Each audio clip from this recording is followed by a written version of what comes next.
Hello everyone. आप इस fan को देख रहे हैं कि जैसे ही स्विच ऑन किया गया ये रोटेट होना शुरू हुआ और विथ रिस्पेक्ट टू टाइम इसके रोटेशन की स्पीड जो है वो बढ़ती चली गई, है ना। मीन्स इसमें एक्सेलरेशन पैदा हुआ। चूंकि ये रोटेशन में है इसलिए इस एक्सेलरेशन को एंगुलर एक्सेलरेशन कहते हैं।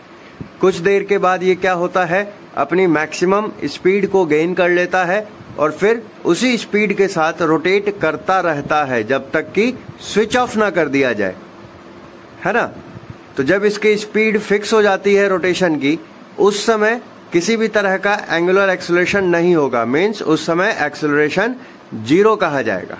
लेकिन जैसे ही हम स्विच ऑफ करेंगे फैन को तो क्या होगा, इसका रोटेशन का स्पीड घटने लगता है। दैट मीन्स इसमें एंगुलर रिटार्डेशन पैदा होता है, जिसके कारण इसके रोटेशन की रफ्तार घटती चली जाती है और कुछ देर के बाद फाइनली फैन वापस से अपना इनिशियल स्टेट ऑफ रेस्ट को गेन कर लेता है ना। तो इस पूरी प्रोसेस में फैन अपनी लोकेशन चेंज नहीं करता। मीन्स फैन अपनी जगह से दूसरी जगह डिस्प्लेस नहीं होता है ना। डिस्प्लेसमेंट नहीं हो रहा है।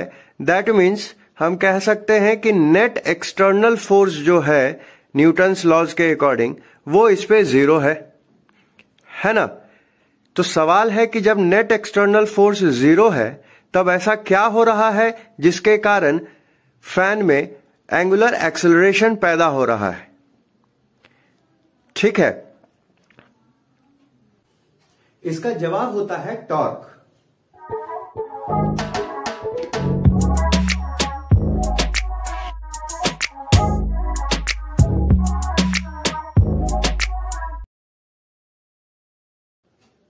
टॉर्क, जिसको कि हम मोमेंट या मोमेंट ऑफ फोर्स या टर्निंग इफेक्ट या सिंपली रोटेशनल फोर्स के नाम से भी जानते हैं, ये किसी भी ऑब्जेक्ट में एंगुलर एक्सेलरेशन पैदा करता है।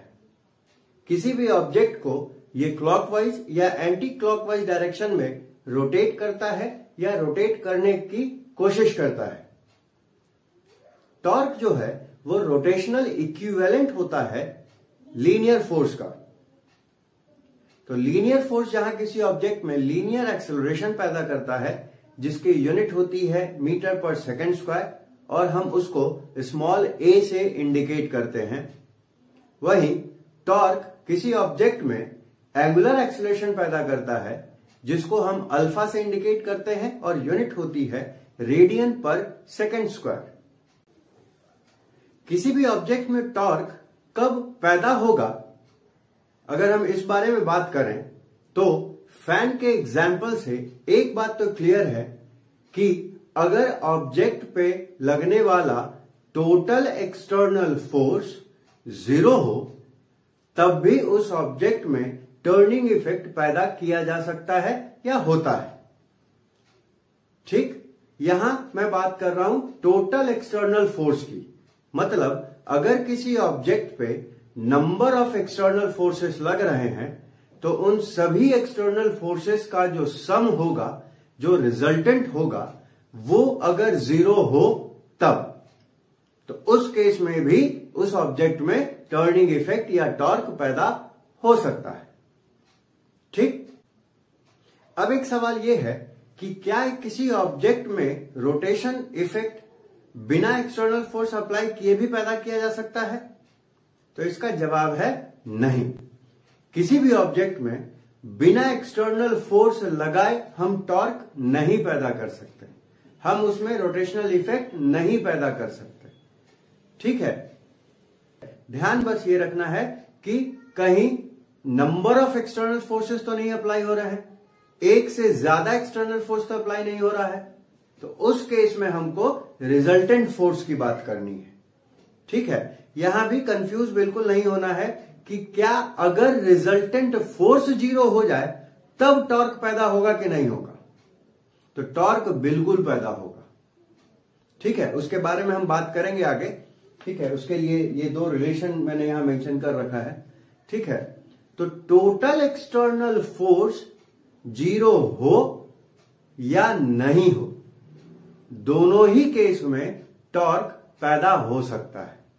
ठीक है, और सिंगल अगर एक ही फोर्स लग रहा है तो कुछ क्राइटेरिया मेंटेन करते हुए टॉर्क उसमें प्रोड्यूस होगा ऑब्जेक्ट में। ठीक है, तो उसके लिए हम लोग कुछ स्पेशल केसेस भी पढ़ेंगे, वो भी मेंशन किया हुआ है बोर्ड पे, जो अभी इस वीडियो में फर्दर डिस्कस किया जाएगा। ठीक है, तो कंक्लूड अगर हम करें तो किसी भी बॉडी में टॉर्क कब पैदा होगा? जब उस पे एक्सटर्नल फोर्स अप्लाई किया जाए। ठीक है, और अगर एक से ज्यादा एक्सटर्नल फोर्स अप्लाई किया जाएगा तब हम नेट फोर्स की बात करेंगे, टोटल एक्सटर्नल फोर्स की बात करेंगे, जो कि वेक्टर सम से मिलेगा सभी इंडिविजुअल फोर्सेस का। ठीक है, तो अब इस वीडियो में आगे बढ़ते हुए अब हम लोग टॉर्क के बारे में डिटेल से डिस्कशन करते हैं।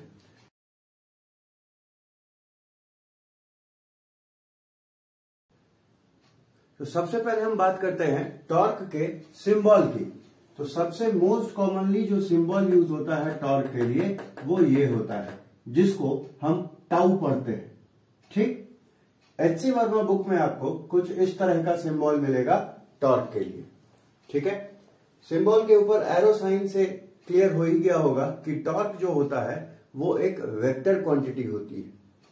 ठीक है, अब हम टॉर्क के फॉर्मूले की बात करें तो उसके लिए हम एक पार्टिकल P कंसीडर करते हैं और मान लेते हैं कि उस पे एक फोर्स F अप्लाई हो रहा है।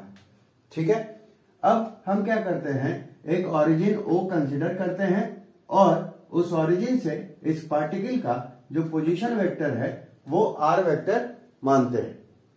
ठीक, तो इस केस में जो इस फोर्स का टॉर्क होगा इस ओरिजिन के अबाउट वो कितना होगा? तो वो बराबर होगा इस पोजीशन वेक्टर और इस फोर्स वेक्टर के क्रॉस प्रोडक्ट का। ठीक, जिसको फर्दर क्रॉस प्रोडक्ट के फॉर्मूला से हम आर एफ साइन थीटा लिख सकते हैं। ठीक है, अब इसी में थीटा के बेसिस पे तीन कंडीशंस हम बता सकते हैं। एक, theta is equal to 0 degree का, जिसपे टॉर्क 0 होगा क्योंकि साइन 0 0 होता है। इस कंडीशन को हम स्टेबल इक्विलिब्रियम भी कहते हैं।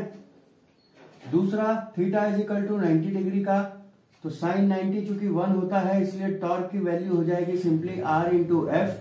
ये मैक्सिमम टॉर्क की कंडीशन होती है। और तीसरी कंडीशन है theta is equal to 180 degree का, जिसमें साइन 180 डिग्री 0 होने के कारण टॉर्क फिर से 0 मिल जाता है। उसको हम अनस्टेबल इक्विलिब्रियम कहते हैं। ठीक, अब चूंकि टॉर्क एक वेक्टर क्वांटिटी होता है और इसके कारण ऑब्जेक्ट या तो क्लॉकवाइज डायरेक्शन में रोटेट करेगा या फिर एंटी क्लॉकवाइज डायरेक्शन में रोटेट करेगा। ठीक है, फिजिक्स में हम हर चीज का कुछ ना कुछ साइन कन्वेंशन लेके चलते हैं। जैसे मोशन में भी पॉजिटिव एक्स एक्सिस की तरफ है कि निगेटिव एक्स एक्सिस की तरफ है ना, एक्सलेशन भी पॉजिटिव है कि निगेटिव है। ठीक, उस ऑप्टिक्स में भी हम जो है वो इमेज का डिस्टेंस, ऑब्जेक्ट का distance, height of image, height of object, इन सब में साइन कन्वेंशन यूज करते हैं। सिमिलरली यहां भी हम साइन कन्वेंशन यूज करते हैं।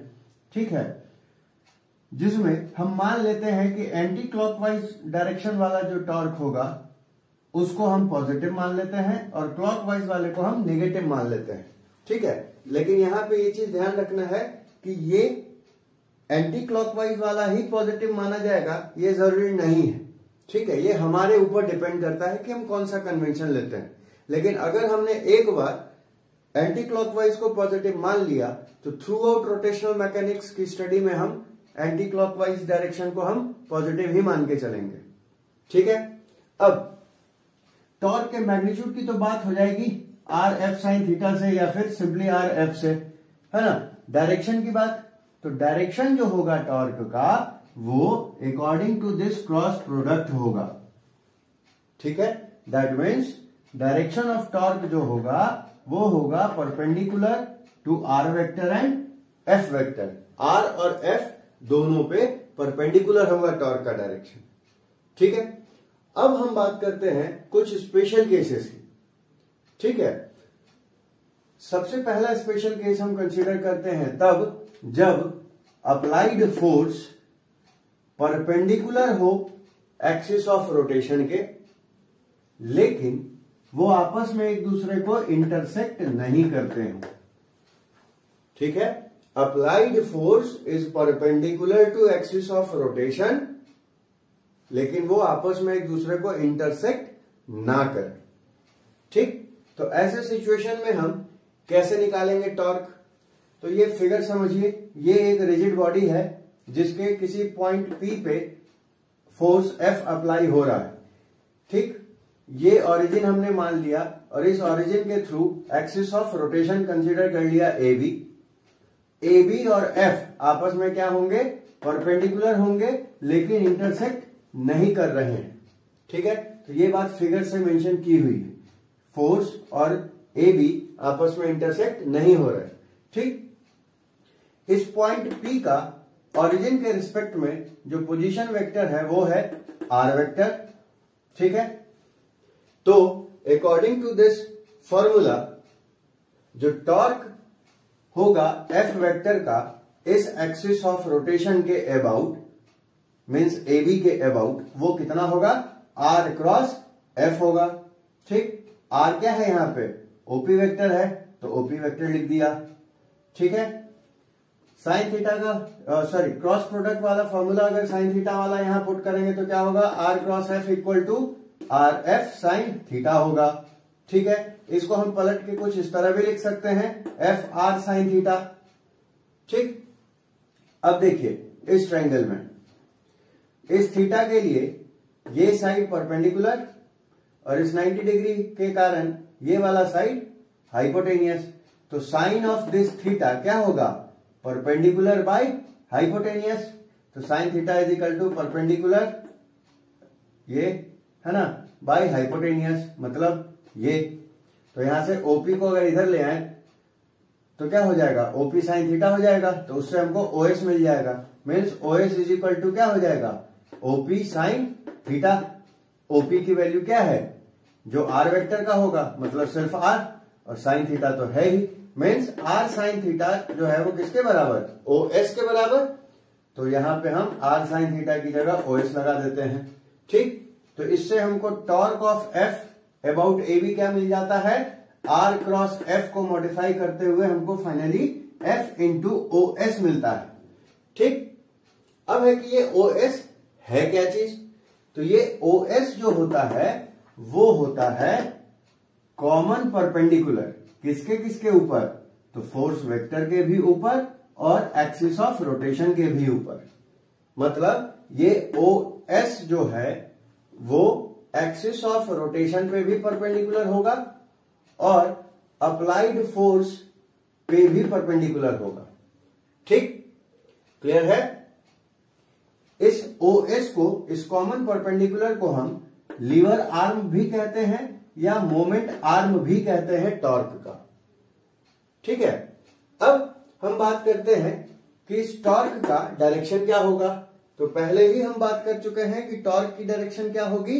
परपेंडिकुलर होगी पोजीशन वेक्टर और F वेक्टर, फोर्स वेक्टर के, है ना।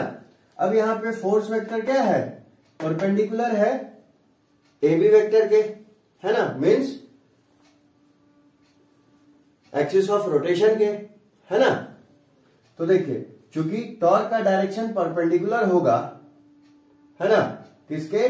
R वेक्टर और F वेक्टर के, और AB वेक्टर जो है वो परपेंडिकुलर है किसके? R वेक्टर और F वेक्टर के। मतलब टॉर्क का डायरेक्शन भी और AB वेक्टर का डायरेक्शन भी दोनों के दोनों परपेंडिकुलर हैं किसके? R और F के, R और F के।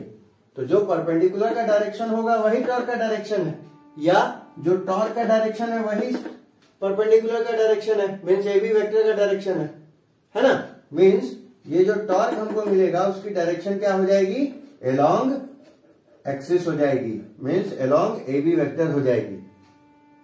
ठीक, तो ज्यादा कुछ कंफ्यूज नहीं होना है, सीधा सीधी बात है कि परपेंडिकुलर डायरेक्शन में टॉर्क होगा और परपेंडिकुलर है AB वेक्टर। तो टॉर्क किधर हो जाएगा, ए बी वेक्टर के अलोंग हो जाएगा, मीन्स एक्सिस ऑफ रोटेशन के अलोंग हो जाएगा। ठीक, अब हम नेक्स्ट स्पेशल केस की बात करते हैं कि जब फोर्स एक्सिस ऑफ रोटेशन के पैरेलल हो जाए तब क्या होगा, तो तब जो उसका टॉर्क मिलेगा ए बी के अबाउट वो मिलेगा 0। ठीक है, तीसरा केस है कि जब फोर्स ए बी को इंटरसेक्ट करे, ठीक है, मीन्स ये एक्सिस ऑफ रोटेशन है और फोर्स का अप्लाई करने का डायरेक्शन ये है ना। ठीक है, तो फोर्स क्या हो रहा है, एक्सिस ऑफ रोटेशन को इंटरसेक्ट कर रहा है। मान लेते हैं वो पॉइंट पी यहां है, तो एक्सिस ऑफ रोटेशन से जो पॉइंट पी का जो पोजीशन वेक्टर होगा वो भी क्या होगा, अप्लाइड फोर्स के ही डायरेक्शन में होगा। तो आर वेक्टर और एफ वेक्टर के बीच में एंगल कितना होगा, 0 का होगा, जिस कारण से आर क्रॉस एफ मतलब आर एफ साइन थीटा, इसमें साइन थीटा क्या हो जाएगा 0, तो साइन 0 0 हो गया, मतलब टॉर्क जो है वो क्या मिलेगा इस केस में 0 मिलेगा। तो ये थर्ड केस हो गया। ठीक, फोर्थ केस को पढ़ने से पहले हम एक टर्म जान लेते हैं, स्क्यू लाइंस। स्क्यू लाइंस क्या होती हैं, स्क्यू लाइंस जो होती हैं वो नॉन पैरेलल और नॉन इंटरसेक्टिंग लाइंस को कहते हैं। ठीक है, अब फोर्थ पॉइंट की बात करते हैं। तो अगर फोर्स और एक्सिस ऑफ रोटेशन स्क्यू हो लेकिन वो परपेंडिकुलर नहीं हो, है ना, पहले वाले केस में परपेंडिकुलर हमने कंसीडर किया था। ठीक, अब क्या है कि वो परपेंडिकुलर नहीं हो। ठीक है, मीन्स जैसे यहां नॉन इंटरसेक्टिंग था वैसे ही यहां भी नॉन इंटरसेक्टिंग होगा, मतलब स्क्यू है, स्क्यू मतलब नॉन इंटरसेक्टिंग, है ना। तो वहां परपेंडिकुलर था, यहां परपेंडिकुलर नहीं हो, तब कैसे निकालेंगे, तो इस केस में हम फोर्स को दो कंपोनेंट में कन्वर्ट करेंगे, एक पैरेलल टू एक्सिस, दूसरा परपेंडिकुलर टू एक्सिस। तो पैरेलल टू एक्सिस जब कंपोनेंट होगा तो उसके लिए जो टॉर्क निकलेगा वो 0 निकलेगा, है ना। तो ये हो गया केस 2 से जो पैरेलल कंपोनेंट का जो टॉर्क होगा वो 0 मिल गया। ठीक, और परपेंडिकुलर कंपोनेंट का जो टॉर्क मिलेगा वो इस कंडीशन से मिल जाएगा, मतलब इतना। ठीक है, तो वो चीज ये रहा कि टॉर्क ऑफ परपेंडिकुलर कंपोनेंट में बी फाउंड फ्रॉम केस 1। ठीक, तो होप कि ये सारे स्पेशल पॉइंट्स क्लियर होंगे। अब हम बात करते हैं कि अगर ऑब्जेक्ट पे एक से ज्यादा फोर्स अगर लग रहा हो तो हम टॉर्क कैसे निकालेंगे। ठीक है, तो इसमें दो कंडीशन हो सकती हैं कि जब हम टोटल फोर्स निकालें, मीन्स रिजल्टेंट फोर्स निकालें, तो हो सकता है कि वो 0 मिले, लेकिन उस केस में भी हो सकता है कि टॉर्क एग्जिस्ट करे, जो कि हम इस वीडियो के शुरुआती पार्ट में ही डिस्कस कर चुके हैं कि अगर नेट एक्सटर्नल फोर्स 0 हो तब भी टॉर्क एग्जिस्ट कर सकता है। ठीक, और दूसरी कंडीशन है कि जब नेट एक्सटर्नल फोर्स 0 नहीं हो। ठीक है, तो 0 या नॉन 0 टोटल एक्सटर्नल फोर्स के कंफ्यूजन में ना पड़ते हुए हम क्या करते हैं कि इंडिविजुअल फोर्स के कारण जो टॉर्क होगा वो हम निकाल लेते हैं using that formula R cross F.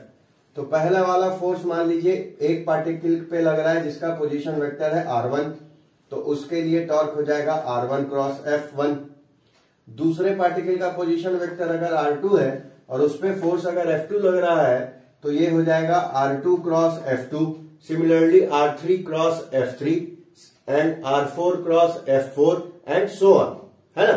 तो इस तरह हम इंडिविजुअल फोर्स का टॉर्क निकालेंगे और सबको जोड़ देंगे, तो जो वैल्यू मिलेगा हमको वही टोटल टॉर्क होगा।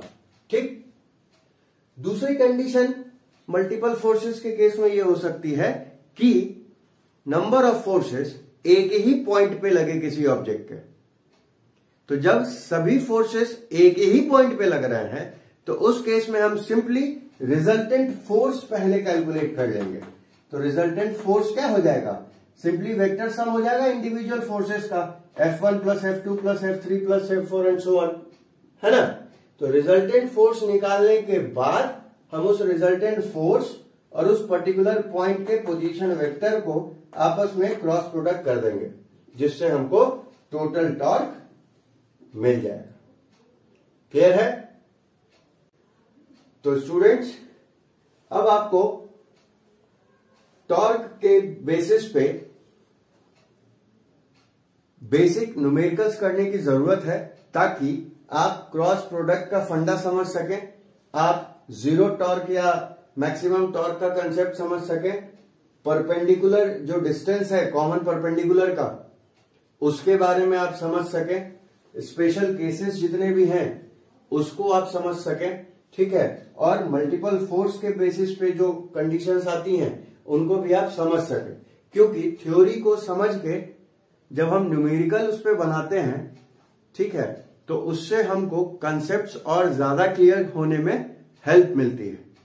तो मेरी सलाह होगी, मेरा सजेशन होगा कि आप इस टॉर्क के टॉपिक पर छोटे छोटे न्यूमेरिकल्स पहले सॉल्व करें, जिससे आप फॉर्मूला इस्तेमाल करना सीख सकें, टॉर्क का एक्चुअल कंसेप्ट समझ सकें, ठीक, फिर आप न्यूमेरिकल का लेवल अकॉर्डिंगली बढ़ाते चले जाएं। ठीक है। दूसरी बात यह है कि जो भी आपके पास स्टैंडर्ड रेफरेंस बुक हो, चाहे वो एबीसी हो, चाहे एससी वर्मा हो, चाहे एसएल अरोड़ा हो, चाहे प्रदीप की बुक हो, आप किसी भी रेफरेंस बुक से आप इस टॉपिक का थ्योरी स्टडी करें। आप नेट का भी मदद ले सकते हैं इसमें, ठीक है, बहुत सारी वेबसाइट हैं जिसके ऊपर आपको टॉर्क का कंसेप्ट अलग अलग लैंग्वेजेस में मिल जाएगा। तो आपको जो भी उसमें से कंपैटिबल कंटेंट लगता है उसके बेसिस पे आप अपना शॉर्ट नोट्स तैयार करें, ठीक है, फिर उसको मेमोराइज करें एंड देन फिर फर्स्ट वाला स्टेप आप फॉलो करें जो न्यूमेरिकल वाला है। फॉर्मूला पुटिंग क्वेश्चंस को पहले सॉल्व करने की कोशिश करें, ठीक है। तो जब आप ये शॉर्ट नोट्स बनाने का काम और फॉर्मूला पुटिंग न्यूमेरिकल्स बनाने का काम आप कर लेंगे तो आई गारंटीड कि टॉर्क का कंसेप्ट बहुत अच्छे तरीके से क्लियर हो जाएगा। ठीक, स्टिल अगर कोई डाउट है तो आप मुझे मेरे नंबर 9179997901 पे कॉल कर सकते हैं या व्हाट्सएप कर सकते हैं। मैं पूरी कोशिश करूंगा कि आपकी मदद कर सकूं। तो students, best of luck and bye bye.